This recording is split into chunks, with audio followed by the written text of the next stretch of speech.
This is the Seahawkers podcast. I'm your host, Brandan Schultz of the Military Seahawkers, and joining me on a special occasion because, man, there was just a Seahawks legend returning to the team. Bobby Wagner is back and here joining me to talk about it. My good buddy, Clinton Bonner, Adam Emmert. Adam, over to you first. He's back, bitches. He's back. And I think that's pretty fun. No more Bizarro, Wario, Mario, Bobby Wagner on the Rams with the wrong number. 45, yeah. Yeah, that's gone. That feels real good. Stealing somebody from the Rams, that feels real good. Having an all-time Seahawk back in the fold, that feels real good. Yeah, just feel real good about it overall. There's, I'm sure, a lot of questions that people have and some concerns even possibly, but I think it's going to be worth a pretty killer discussion here. What do you say, Clinton? Because I know, like, sentimentally, I know you're thrilled. I think that there's probably some other things that concern you a little bit, judging by a few of your texts earlier. Yeah. For instance, is Bobby Wagner better than starting, I don't know, nobody at linebacker? Yes, he's better than starting nobody at linebacker. He is. I have my concerns with Wagner and Devin Bush being our two current linebackers. I am very happy. I'm happy he's back. I'm happy that to give Devin Bush a shooter's chance, basically, he'll have Bobby to learn from. That's friggin' awesome. I'm happy that Bobby's going to get to wear the throwback uniforms, right? We get with the all-timers is going to get to wear that uniform now this year. And that's also really, really dope and really, really cool. On the football field, I've got some concerns currently, but I'm sure we will talk through them as we talk, the celebration, but also a little bit of trepidation. How about that, fellas? Well, we can start there because to me, it does.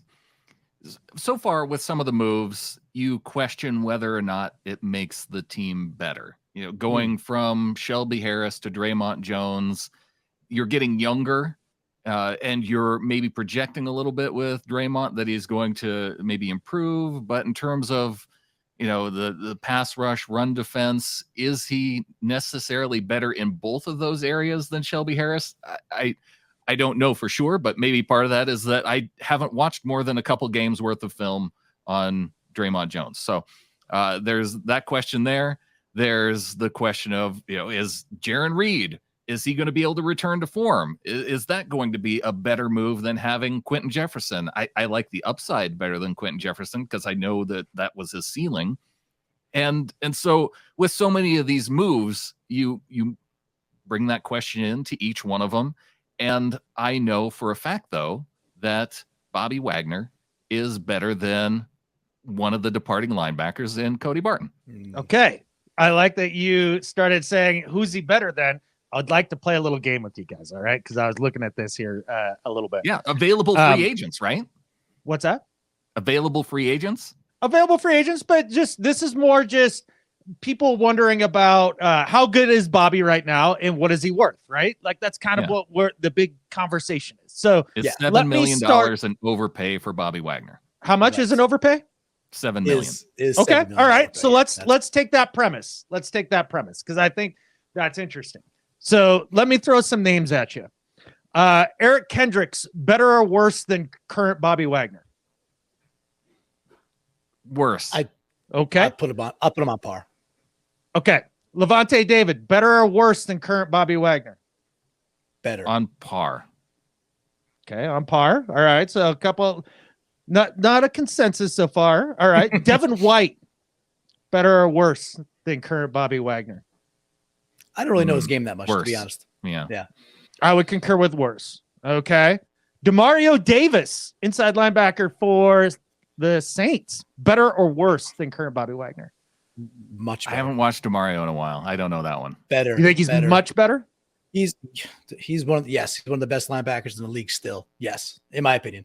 He's also my favorite non-Seahawk, so heavy bias. He's my favorite. All right, that's fine. We can put a pin in that one. I like that. Devondre Campbell. I don't. If you both don't say who, I'm gonna say that you're lying. I'm waiting for Brandan on that one. Like Devondre. No, he played for the Packers last year. is under contract with the Packers. Yeah. Okay. Current Bobby, better or worse than a guy you've never heard of? He's got to be, right? I'm gonna go better. Okay. I'm gonna go All better. right. He's better. And I we know can that go, dude wasn't we can on the go on All-Pro and on team. and on. But you know what the common denominator with all those dudes that I just talked about right there? They all make more than $7 million a year. Yeah. Currently, right? Yeah. Per annual average, right?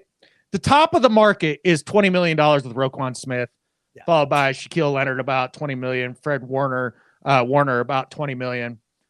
You're telling me that the guy that was Pro Football Focus's #1 rated inside linebacker isn't worth $7 million, and that's not a hometown discount? Sure feels like it to me. Let's say he's not the best.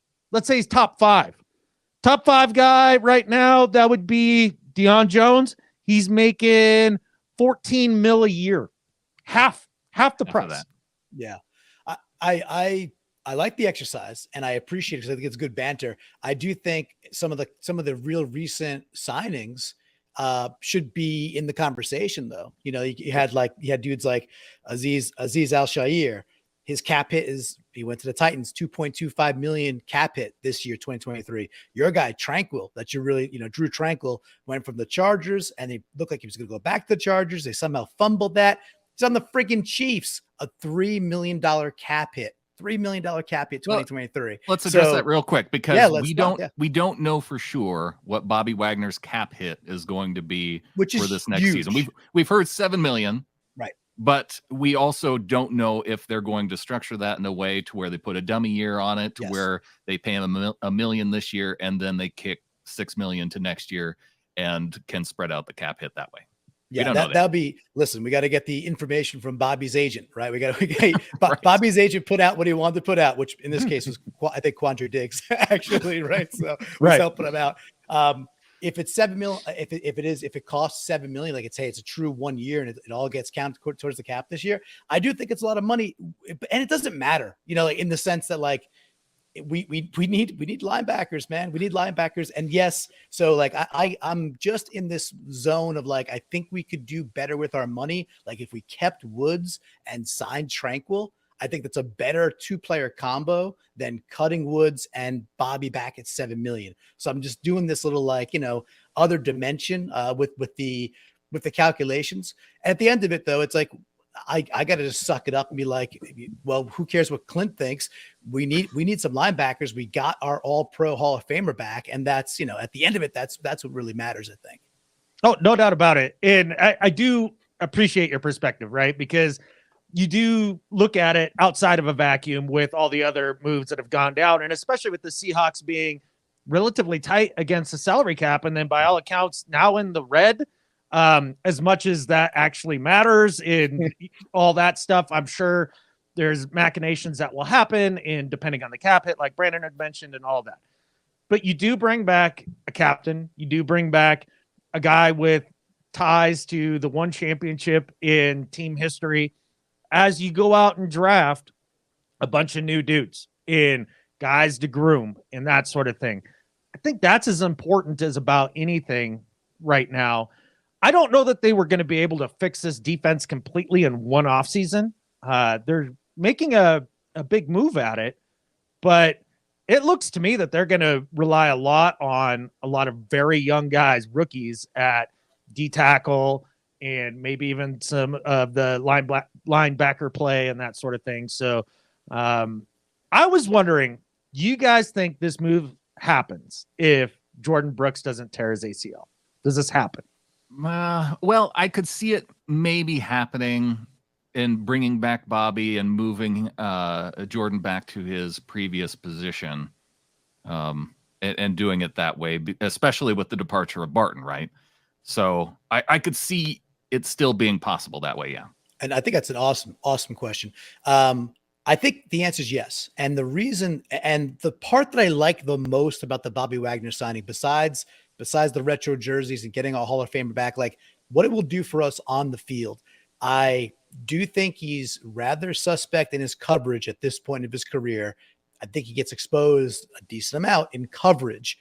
That's fine. We're also going to play lots of times where we got, the nickel and dime. We're just fast. We got safeties out there and we got our DBs out there. And that's definitely a core strength of what this 2023 team's looking like. So we could mitigate that. What Bobby doesn't do very often that I can still see is shoot the wrong gap, like not read leverage and go to the wrong friggin' hole and then let somebody escape for 17 yards. And unfortunately, whether it was Barton or Brooks, we saw a lot of that this year. We saw a lot of Brooks making a decision. It's the wrong decision. And a guy's gone for like 30 yards downfield. So to answer the question, I think yes, because we had to shore that up. So of all the stuff I said earlier where I'm a little pensive about it, I think our run defense got better. And I think even if Brooks didn't get hurt, they would look to do what Brandan was saying is shift Brooks back, let Bobby be the man, and just improve the run defense because it was bad last year, man. It was really putrid. It was so bad that they've gotten rid of Cody Barton, Shelby Harris, Quentin Jefferson, Al Woods, LJ Collier. We don't know if Poona Ford's coming back. Yeah, well, the LJ Collier part, we'll pour one out, right? He went to a system where he could really finally thrive. That's exactly right. All he needed was the right opportunity. That's that's really what the problem was for sure with LJ Collier. I found his agent to be pretty funny there. But hey, man, keep getting them checks and do you, man. I appreciate that. No doubt about it. I think one of the big things when you think about the Wagner signing is you look at the way Devin Bush plays and what he requires to be successful. He needs to have guys off of him, and he needs to be able to run and hit, be instinctual, right? Not have to think. Bobby Wagner is the big physical interior linebacker that can chew up blocks. He's always going to be, just like Clinton said, in the correct gap and doing his job. So now Devin Bush isn't guessing. He can play free. And I think those sort of things help complement Devin Bush's game. And I think that's important considering as of this point, we don't have a Cam Hayward up front eating up blocks to keep guys off of Bush, keep him clean so that he can make the read and react plays that he's very good at. Maybe Bobby is a signing to help hedge against that. Yeah, I think it is. I think it's and I do think that's where we can improve. And I can get around the prospects of what you just said and how it really empowers Bush to kind of go back to like year one, fly around, be a ball hawk type guy. While we're adding other dudes like that, like Julian Love could come down the box and play that kind of real aggressiveness too, which is cool. So I kind of think I get what the formula is. I do wonder, Brandan, as we look at like, all right, so Bobby's back. Adam's saying we still don't got that we lost Al Woods. He maybe he's back. Maybe we bring Shelby Harris back. Maybe we bring Poona back. We'll see how that all shakes. We're not really strong right now in defensive tackle or nose for the most part. We're just not. So as this shifts and it's like, all right, a little bit of free agency left. And then of course the draft, I still see so many Seahawks fans pounding the table for an edge. And I'm sitting there going like, I don't know that we're going to be focused on edge any longer versus like figuring out who the heck are our defensive tackles and who's playing nose. There's that part of it. Yeah. I think that edge is probably somewhere that they're going to look to address in the draft with it being a relatively deep edge class. They're going to go there at some point. Maybe late. But how maybe are you late. Or if Will Anderson falls to 5, I mean, I don't know how you could pass that up. Yeah. Other than maybe trading out and picking up more picks. But before we go there, Clinton, Al Woods, how you doing, man? Not well. still not well, boys. That was a gut punch. I mean, if Demario Davis is my favorite non-Seahawk, well, old Captain Thigh Arms was my favorite Seahawk, and he's gone, and he did nothing wrong besides be a little bit older and have a cap hit of what, $3.5 million. Cost a little bit of money. Yeah, a little bit of money. Right. Just that. But you know what? In the NFL, I kind of like paying veterans fair market value for very predictable returns in positions where when you're trying to play a certain type of defense, you need certain types. So if we're trying to play 3-4 and we need the big body nose to just eat up 2 gaps at once and like eat all planets like Galactus, I don't get it. I don't get why we let Al Woods walk. If it's like, all right, that's a hard skill to find. And now we got to go find one. So that part, I'm not well with it yet. Doesn't sit well with me from a team building perspective. And he happened to be my favorite dude out there just every single week. So I don't know what the answer is. Adam, I'm not sure if you looked at like other noses or just free agents that are out there, or other solutions. But how do we replace a big presence like Cap and Thigh Arms? Well, it depends on your philosophy as to how you build a roster, right? Because right now you could go out and you could get Sue. You could get, I'm trying to think of some of the older interior D linemen that are, 34, 35, 36 that are still productive-ish. You can probably pick up for that 3-4 million range. But I think it's pretty clear they got rid of Al Woods thinking, okay, there's $3.5 million back in the pocket. That can go towards Bobby, having him come back. And then I think that they're going to focus on D tackle in the draft. I think that's where they really want to go. In whether it's drafting just one big name guy like Jalen Carter, I don't know. Or is it more that they end up picking 3 or 4 dudes throughout the course of the draft as they trade back and do all the Seahawks things that they usually do. And you end up with 2-3 guys that you're like, okay, they might be able to do it.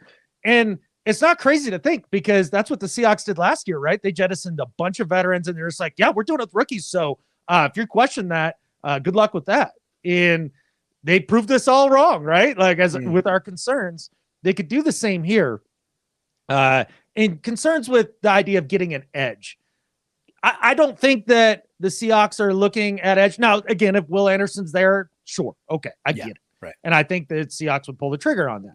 Now, as far as spending more resources on edge going forward, why would you when you have the Michael Jordan of edge coaches in Mr. Jordan and all that? I think they believe in that. And I think the main way that they upgraded edge is they went out and they paid Draymond Jones with the idea and brought back Jared Reed. And I think the idea is that you generate that pass rush up the middle, pushing the quarterback back a little bit. So as Darrell Taylor does his big looping rush, as he almost always does, now the quarterback's in your lap rather than stepping up into the pocket. And now you got to have counter moves and things like that. I think they're highly comfortable with Nwosu, Taylor, and Mafe. I don't think that they're going to spend a lot of draft capital at edge. I think they made that improvement by trying to improve the interior pass rush.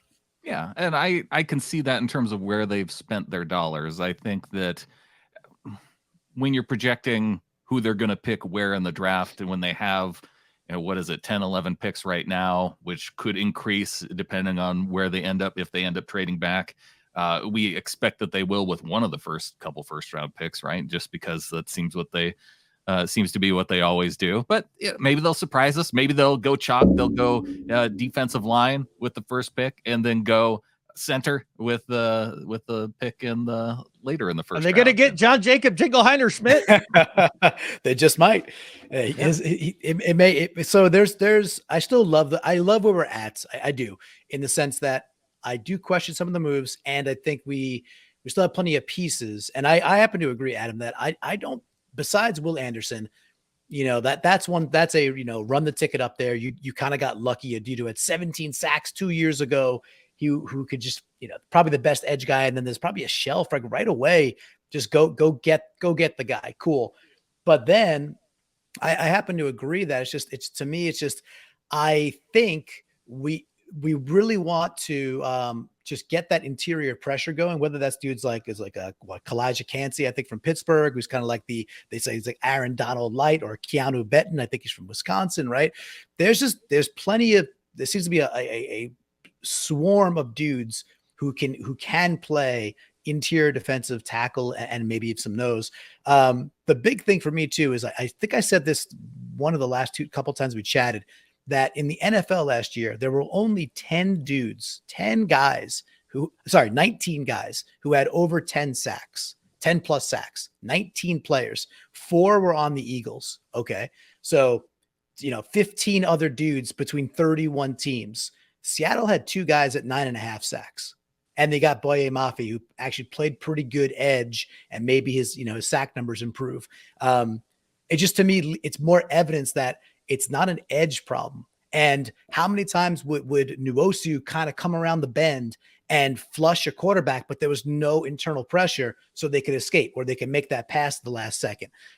If you combine that with a little bit of that better crumple zone pressure, I think we see 1 or 2 of those guys go over 10 fairly easily. And Draymond Jones maybe gets, 6, 7, 8 sacks, and you really compile something that's much more consistent and much more disruptive, which would be pretty nice. That, by the way, that would solve a lot of problems, right? Just that alone, that probably wins us 2 more games this year, and we're looking at 11 plus wins.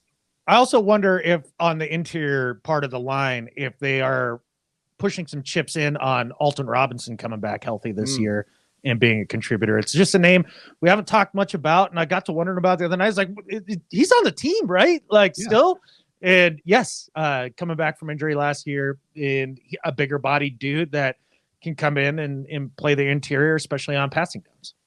And we still don't know what's going to happen with Poona Ford. He's being allowed to test the market. Does he ultimately decide, hey, whatever the Seahawks are offering ultimately is the best deal?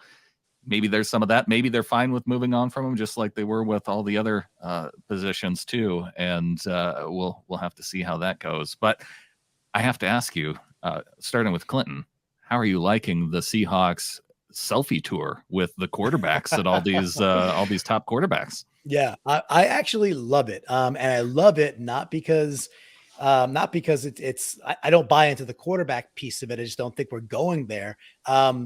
I like when the Seahawks flex their culture. And this to me is Pete and John just showing the entire league, we get this. We understand differently than you do. Even though he's 72 years old, he's probably one of the most relatable head coaches out there. And just building those relationships and doing things like those photographs have gone around the world how many times now and through the league. So when other free agents are looking at just weighing things, Seattle versus Indy, is that $400,000 a year extra worth it? Or is it worth it to be in a place that's like this, that has this kind of vibe? So to me, the selfie tour is nothing more, which is fine, than a cultural boost for our Seahawks. And I think it makes us a better team because Pete's wily like that and John's wily like that. So I don't buy the quarterback stuff, but I do like it for the culture. Adam, you're a big selfie Twitter guy, so you must love all this. Boy, that was about that might have been the one acceptable sell job I would have taken on this as far as, well, they're putting their culture out there and that's nice. And it helps attract other free agents. Otherwise, who gives a flying? I just don't. I couldn't care less. I whoop-de-doo. They all sit there and they participate in a selfie to show that they're up to date on a trend that's 25 years old. Cool. So hip, Pete Carroll. So amazing on Twitter. We got so much out of it. They went and they talked to players that might be in the draft or that are in the draft this year that might be there when they pick. It's unbelievable. Let's just stop the presses, boys, because this is breaking news. This is huge stuff. Pete Carroll and staff in a selfie. Oh, my God. Well, and that's what makes me laugh is when I see people making more of it than it is, as if none of the other teams that are in the draft are also talking to these top quarterbacks. It's not a story, even if the Pittsburgh Steelers are talking to these guys and they drafted a quarterback last year. The fact that they're talking to them and getting to know them, whether or not they happen to slip in the draft, they should do this. This is what every team should do, is talk to the quarterbacks that are among the top guys in the draft. And so, the idea of, is it a smoke screen? Are the Seahawks putting this out there as a smoke screen to say, hey, what brilliance. Brilliance. They should all join the CIA immediately. We might be taking a quarterback at number 5 just because we put out a selfie with Will Levis. That I don't buy that other GMs would think that would be a possibility, because they're doing the same exact thing in talking to all these other quarterbacks. They're just, I like Clinton's answer the best because that's well, I mean, I like it in terms of, I think it does show off a part of culture and that it's fun, and it shows that the Seahawks are kind of fun. Yeah, to me, it's it's this year's Pete taking his shirt off when DK walked in, right? It's just that thing, and players seem to really love Pete, and they seem to like Seattle for these reasons. And by the way, you're planting seeds with younger players that, hey, maybe in their second or third contract, they remember something like this. People are impressionable, right? So that's my story. I'm going to stick with it, that it's good for the culture. And why not? It's because So everything Adam said is correct, right? So it's like so if it's not for that, I do find it funny the way people are grasping at straws in this kind of silly season, and they don't even need to. It's free agency. There's plenty of actual real things to talk about, but they like to, make mountains out of molehills here. So I'll take it for the perspective that I saw it. So the selfie tour was in fact hey, if you happen to flame out, we're cool.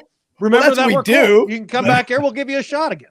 That's kind of our MO. Yeah. We like, very Pokemon style. We got to, very much collect all first rounders. Right. So we do that quite a bit. So I wouldn't be shocked if we're sitting here 3, 4, 5 years later, and some of these dudes make their way to Seattle, because that's been a trend. Right. And maybe making a little point of it that, Gino's not out there getting all grumpy about it.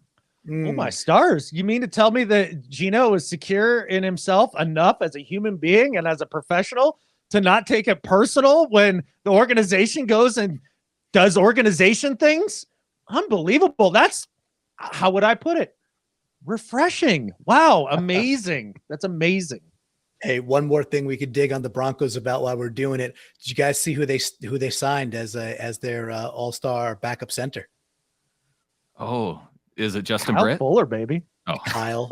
Yeah. No, not as good as Justin Britt, even though he's retired. Kyle Fuller. You should have read the article, Brandon. You would have loved it, because the writer was obviously a pro Broncos writer, which is totally fine. I mean, we're obviously pro Seahawks guy, but it starts out. Oh, Denver Broncos continue to bolster their offensive line with the addition of Kyle Fuller, a guy who was the center the last time, or started 6 games. Yeah. The last time Russell Wilson was a starter in Seattle, and his familiarity with Russ will be all the difference.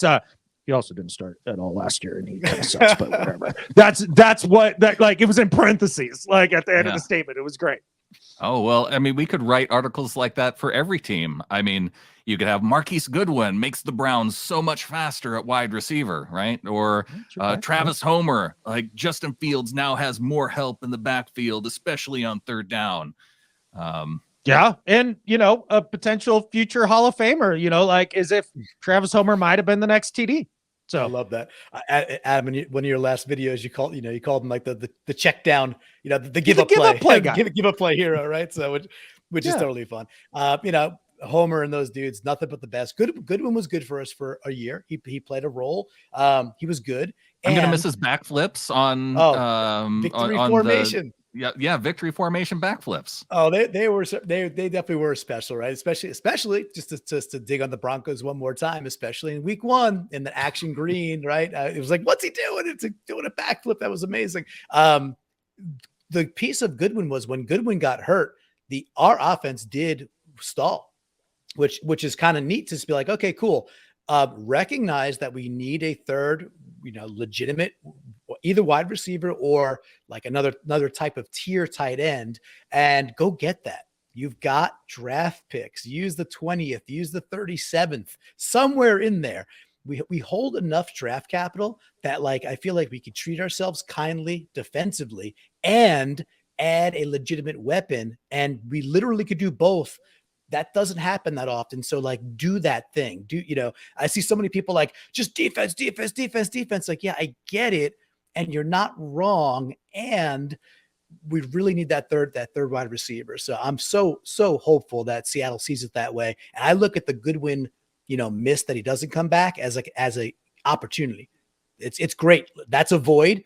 Go solve for that. I think we're squarely in a great position to do that in the draft. And the clock starts on D. Eskridge. This is his last chance, baby. Yeah. Like it's time. You either got to put it together or not. And we're going to find out there. And I also think that, Clinton, kind of to your point, they're going to spend higher and more draft capital on wide receiver than most people are comfortable with. Good. I don't know if there's a ton of people who are uncomfortable with that. I think if that's where they end up going at the end of the first round instead of center, and then maybe taking one of the second or third best centers, or I don't know, maybe they're content with the dude that they are bringing in free agency. I have to think that they're going to draft somebody, but I don't. At center. You would think. Maybe guard. Well, No, they have some I would not flexibility. think. I would not think that. I would think is that the guy who plays center best out of the two positions that he plays and is a monster, he would play, I don't know, center. And then maybe for right guard, where you have a journeyman in Phil Haynes and a departing veteran in Gabe Jackson, that maybe, just maybe, you'd go out and try to fill that hole. Yeah. Yeah. Yeah, you got some flexibility. We'll see what they do. I like that plan. I like that plan a lot. I have to tell you guys, I have a business. It's like we have a flagship event we do every single year, and I'm the person who was in charge of planning it. So months and months ago, I get it going. We have to lock in the date. It's in Napa, California. So woe is me. All good, fun stuff. However, it's Thursday night of the draft. It's the draft. I'm missing the draft. I Cardinals sin, fumble on me. I was in charge of planning this. And I'm like, so I'm going through all these like technology events because I work in technology. I'm like, all right, there's nothing that could disrupt this. There's no big thing out there. And I didn't think about, the sports. And so Thursday night of the event, the cool part will be that at least that by the time our day event is done, I'll be out in California. By the time that's all kind of done and wrapped up, I'll have like a beer in hand or a glass of wine in hand. And I will be able to at least be checking on the phone and checking in and get back to the room that late that night and, probably hop on with you guys and have a conversation about who our new, hopefully 2 Seahawks are that we took in that first day. But with all that, I pissed at myself, guys. Well, this seems like a really bad time to bring up the fact that for both your birthday coming up this week, I got all expense trips paid for the draft for the 3 of us. And sorry, Clinton. I feel shame. Why are you saying sorry, Clinton? He's clearly going to quit his job and come, right? Like that's what we're doing. Yeah, all right. Yeah. Priorities. Okay. I am flying out Friday, right? I got to go from Cali back to Connecticut. So if I need to, touch down in Kansas City for a day or two, not too bad. Not too bad. Cause careful. Day 2 should be very spicy. And, Dana O'Gorman, she basically lives there. Right. So we got a friend indeed right there that we could check in with. Absolutely. So, well, something to think about. I mean, bad planning by you, but still lots to talk about coming up before the draft over these next few weeks. Maybe the Seahawks, maybe we'll see some more minor free agency moves coming up over the next few weeks. But we got the big one. Bobby Wagner coming back to Seattle, and man, oh man, Hall of Famer returns. Super happy about it. Yep. Hard to complain. And, out of everything Clinton just said about his trip, the words that came out of his mouth that rang the most true is he collided Cardinals and sin in the same sentence. And that feels right to me. The Cardinals are an unholy abomination on the league. Screw those guys. We've got Bobby back. Screw the Rams because they don't have Bobby now. Cooper Kupp, yeah, you playing him again. I know you don't want to. It's happening. And I couldn't be more thrilled about it. And I think with that, there's only one thing left to say. Go Hawks. Go Hawks.